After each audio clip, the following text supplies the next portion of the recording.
So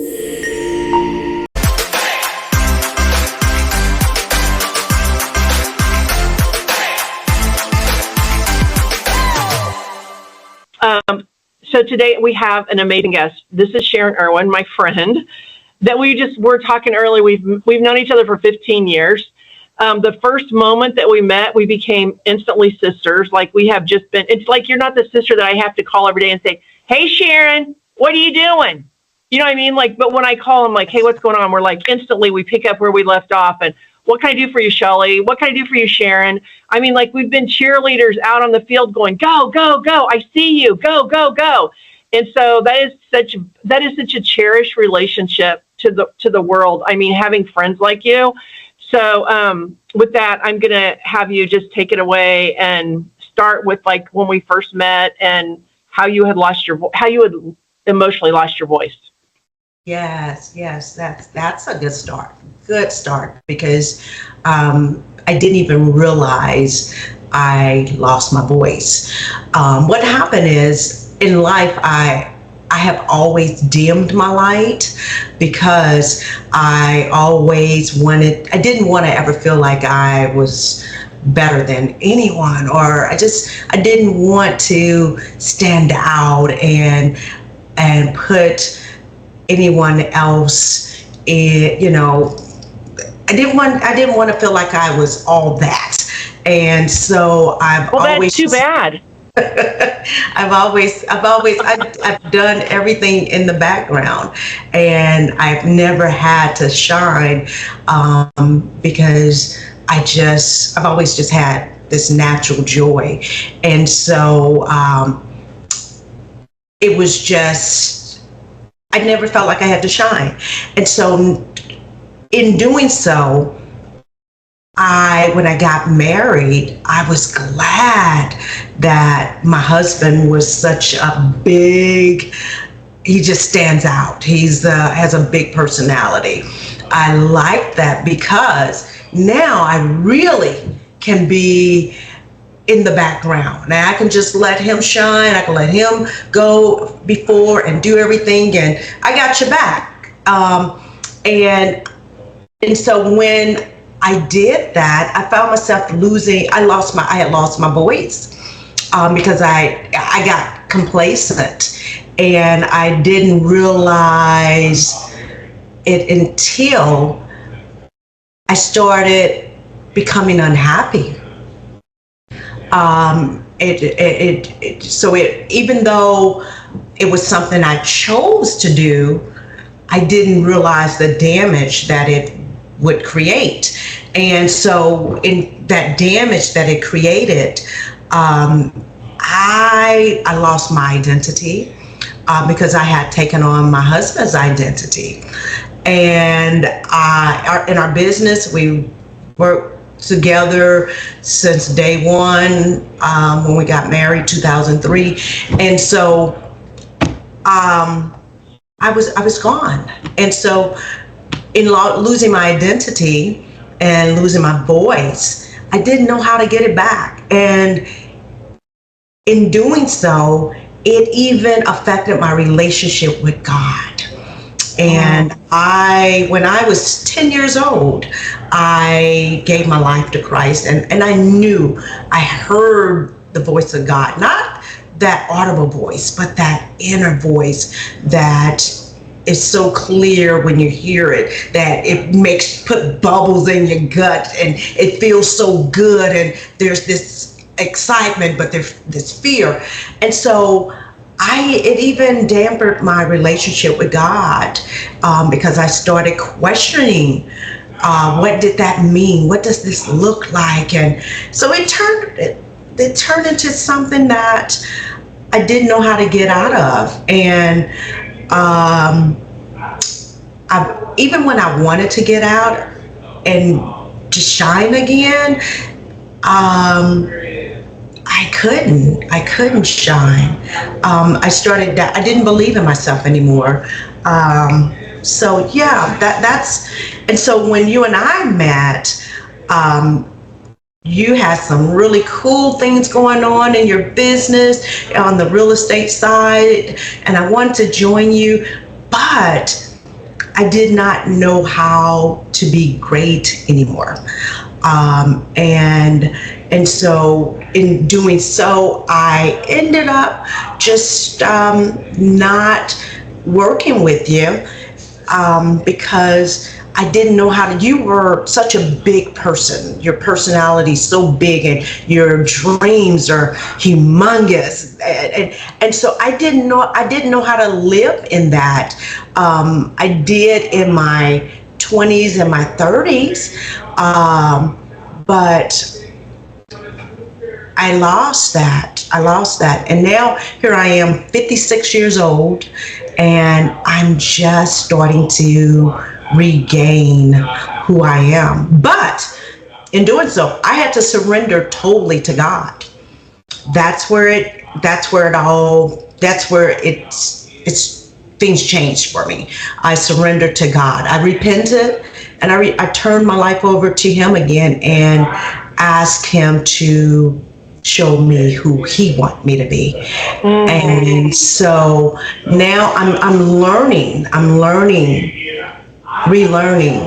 who I am, which is not beautiful. Which is not bad, because I was trying to get back who I was in my 20s and 30s, and that girl was gone.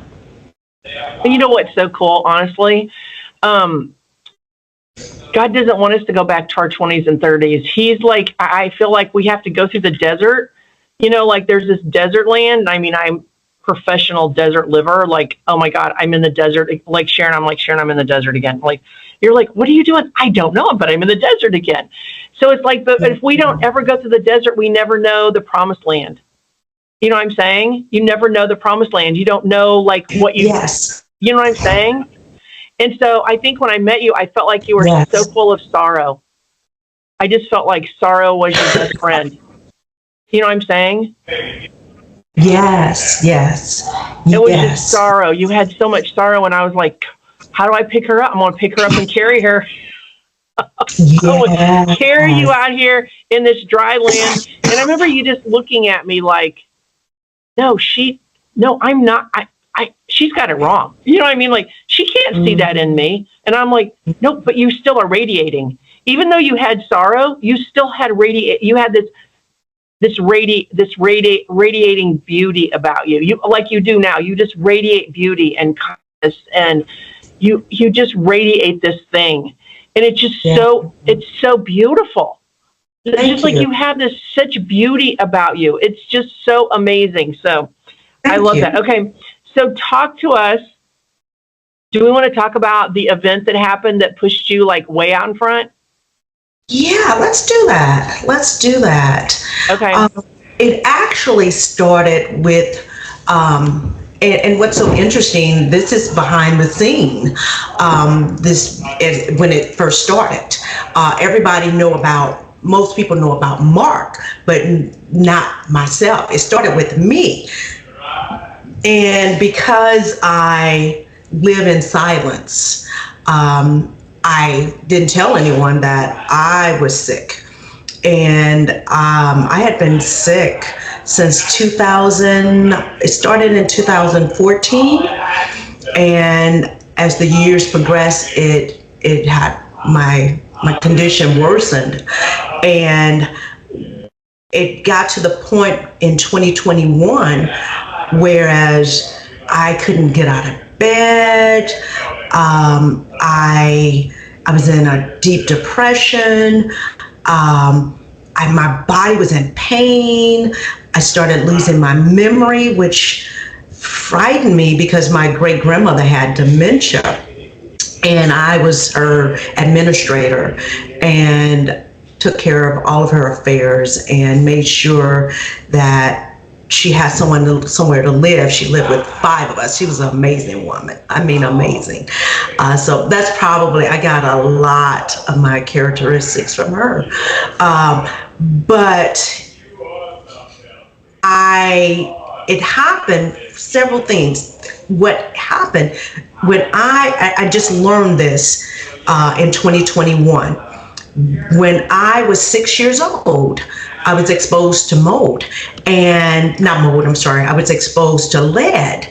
And the only reason I can pinpoint it is my little brother, who was 3 at the time, he was exposed to it also, and it caused him to have a seizure. And, you know, the medical system we're in, you know, it saddens me and it sickens me.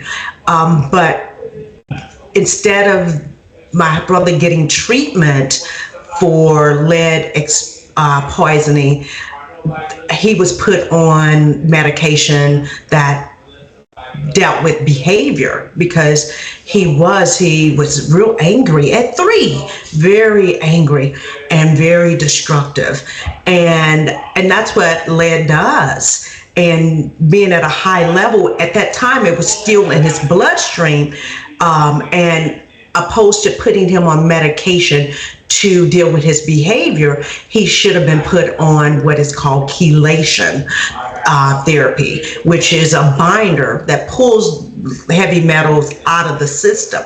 So, and then the other tragedy of it was, no one said, hey, there's another child. Let's check this child, because the concern was not to get us well. That's just what it is. But so I've been living with lead in my system since 6 years old, and I knew something was wrong, but I didn't know what was wrong, because I always had memory problems. When my aunt was teaching me my alphabets, I could not remember. We had to work extra hard, and in school I had to work extra hard, but I thought it was normal. So what it did was it just pulled the greatness out of me. It just made me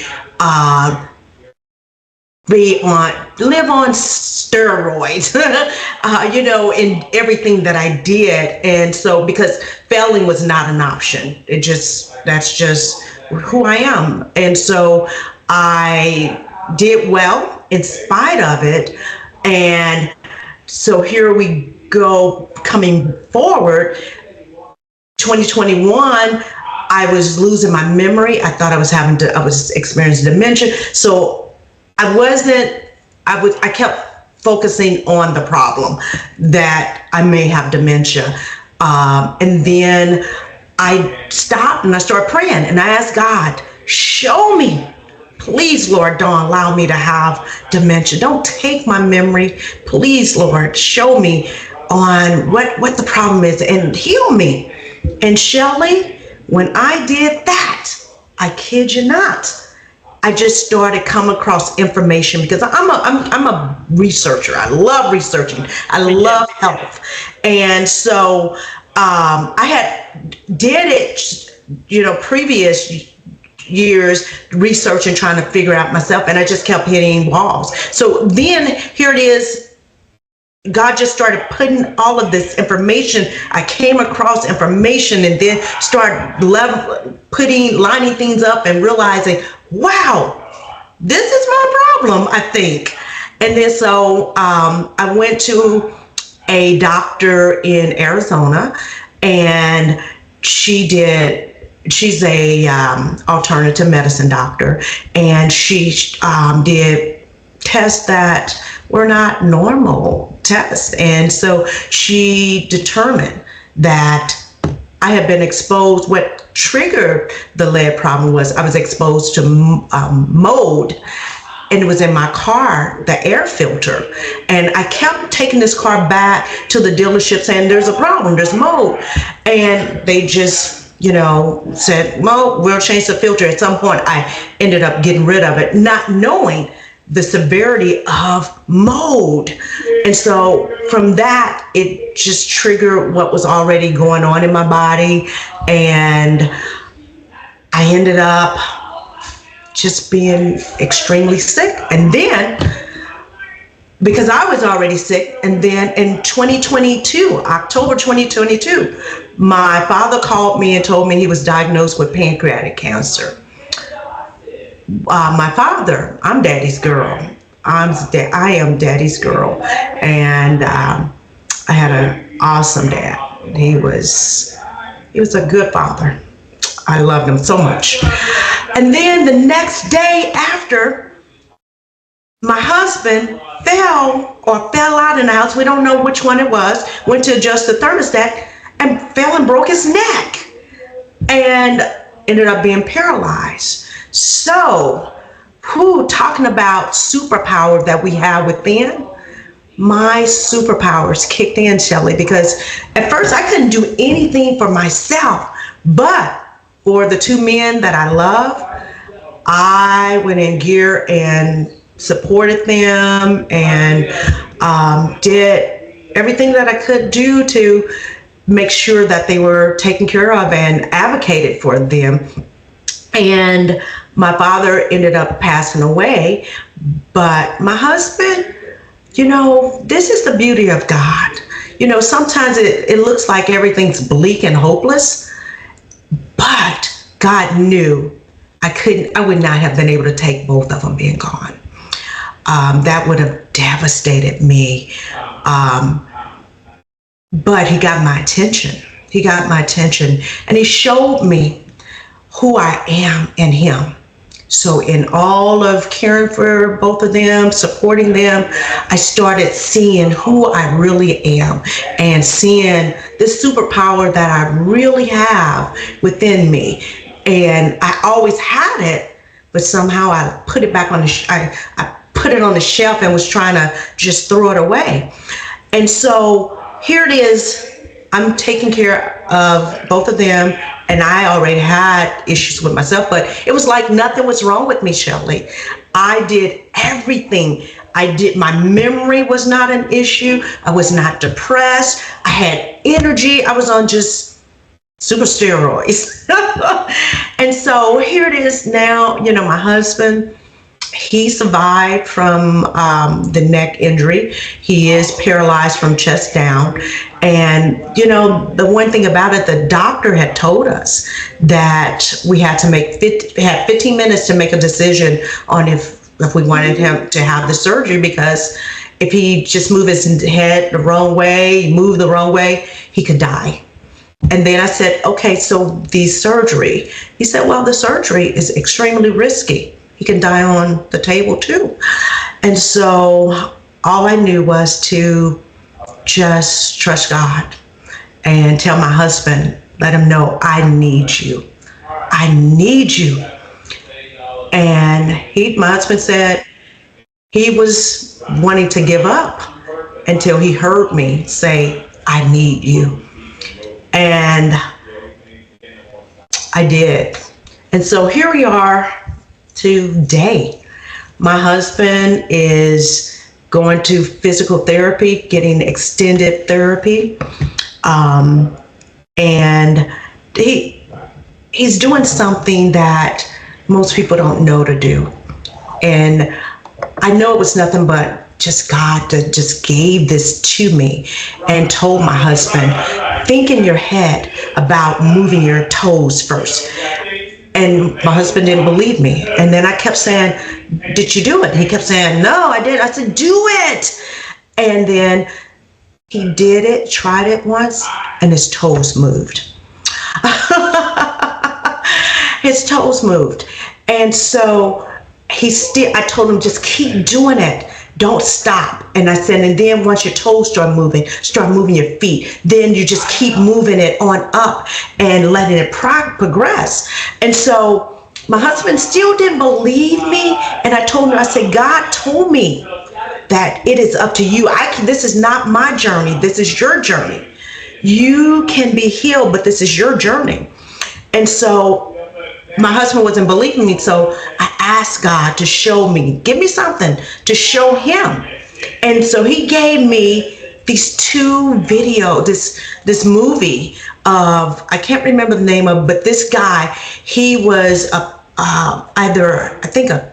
he had a 1,000 in one chance, or 1,000,000 in one chance of regaining his mobility. I can't remember what the number was, but it was like non-existent. Yeah. This guy, he's running marathons, and he recovered, and he did exactly what God showed me to tell my husband. And so my husband started believing, and so he started working on it himself. And so he's gained some mobility in his legs, his feet, and I still believe. And so this is a part of now, I tell that all of that because it's a part of now with me. I believe, I believe because I believe in first Jehovah God.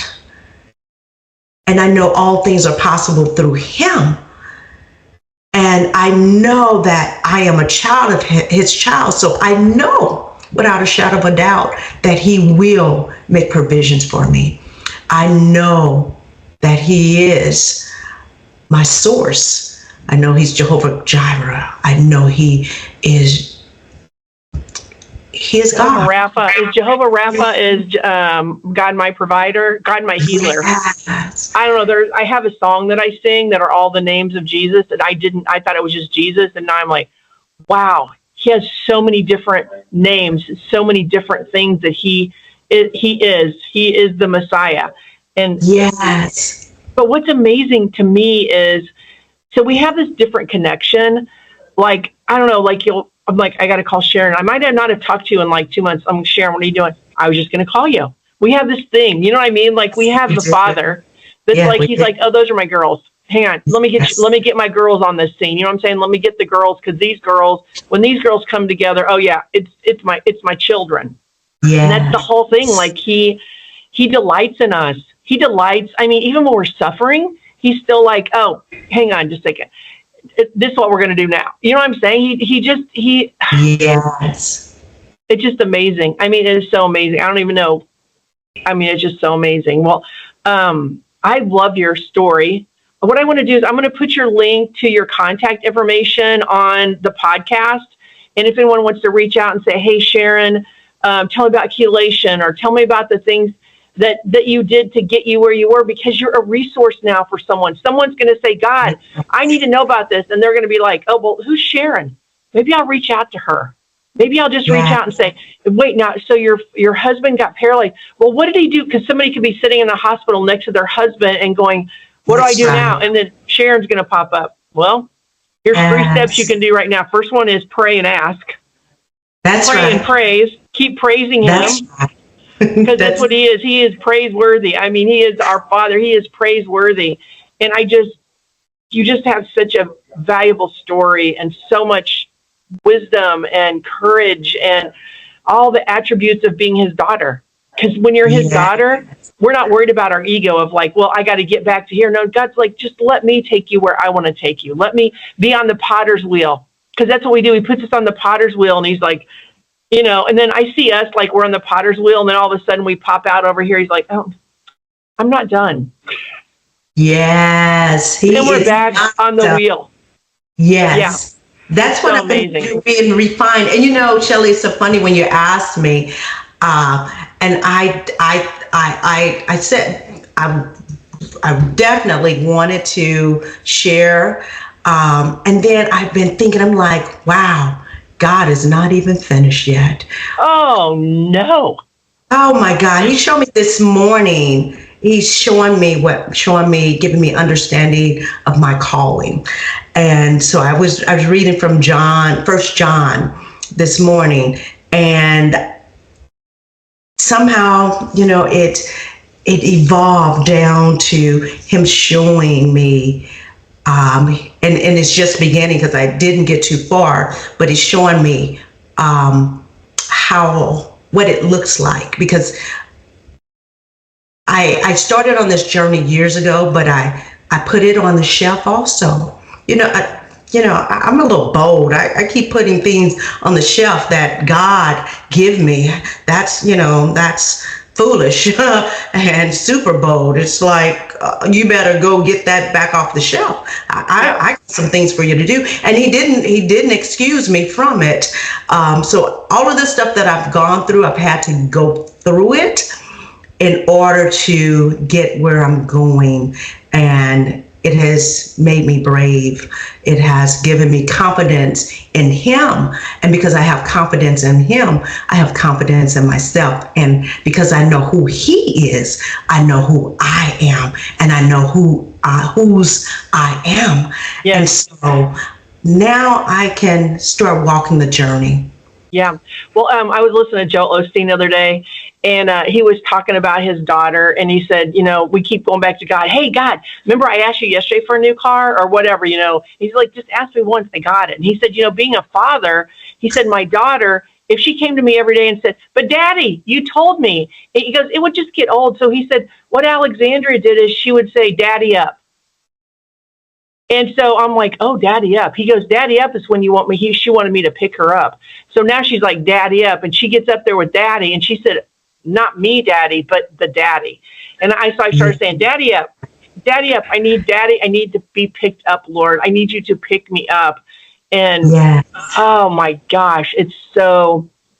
And that's the funny thing, too. All of our conversations are usually centered around what God's going to do.